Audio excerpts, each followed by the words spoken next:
बात कर लेते हैं बिहार में अंधा बनाने वाले मोतियाबिंद के ऑपरेशन की। मोतियाबिंद के ऑपरेशन से आंख जाने के मामले में हंगामा मचा हुआ है। एबीपी न्यूज पर खबर दिखाए जाने के बाद प्रशासन मुजफ्फरपुर के निजी अस्पताल को सील करने पर मजबूर हुआ, लेकिन सवाल है कि लोगों की रोशनी छीनने वाले डॉक्टर पर एक्शन कब होगा? जिनकी आंखें गई उनका क्या होगा? सरकार पीड़ितों के लिए क्या कर रही है?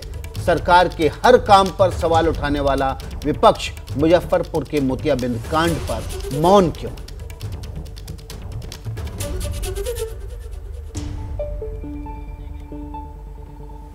तो आपके चैनल यानी एबीपी न्यूज ने मुजफ्फरपुर मोतियाबिंद कांड की खबर दिखाई, जिसके बाद बिहार में सरकार भी जागी और विपक्ष की भी नींदें टूटी।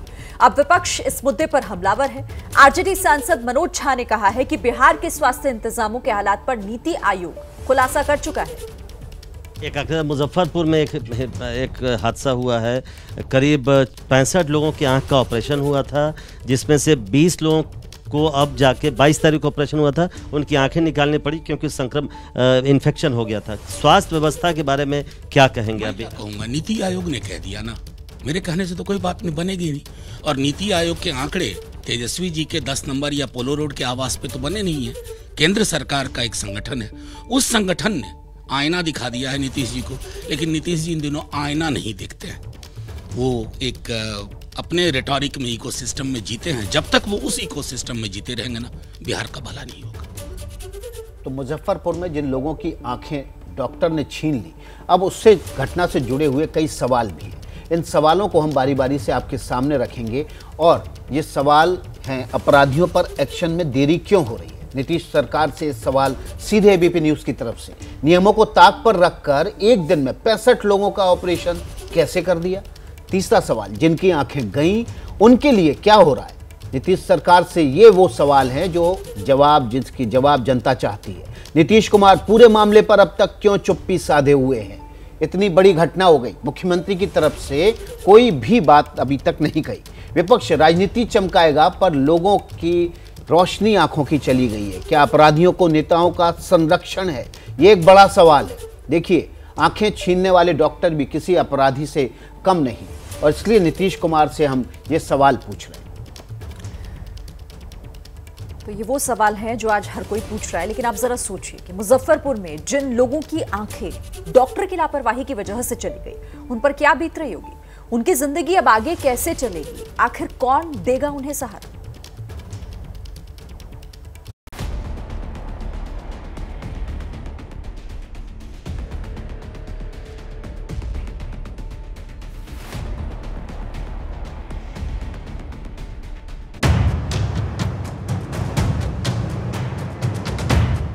ये है मुजफ्फरपुर का श्री कृष्ण चिकित्सा महाविद्यालय।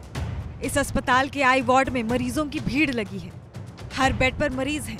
किसी की आंखों का दोबारा ऑपरेशन हुआ है तो कईयों की आंखें एहतियातन निकाल दी गई हैं, ताकि आंखों में हुआ इन्फेक्शन दिमाग तक ना पहुंचे।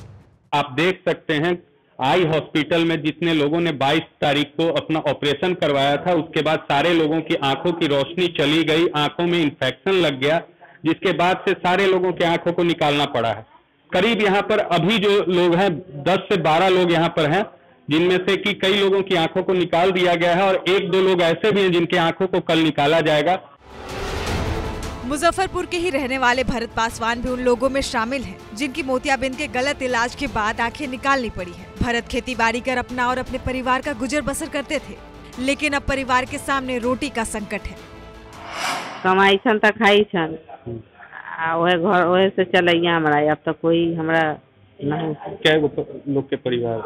हमारा 6 गो बच्ची है। सजदा खातून ने भी मुजफ्फरपुर आई हॉस्पिटल में अपनी मां का मोतियाबिंद ऑपरेशन कराया था। तमन्ना थी कि मां अपनी आंखों से उनकी शादी देख सके, लेकिन अब ऐसा कभी नहीं हो पाएगा। मुजफ्फरपुर के श्री कृष्ण मेडिकल कॉलेज में भर्ती ज्यादातर लोग बेहद कम आमदनी वाले हैं। कोई खेती किसानी से काम चलाता था तो कोई मजदूरी से। अब सवाल है कि इन परिवारों को सहारा कौन देगा, कौन उठेगा और इनकी जिम्मेदारी लेगा?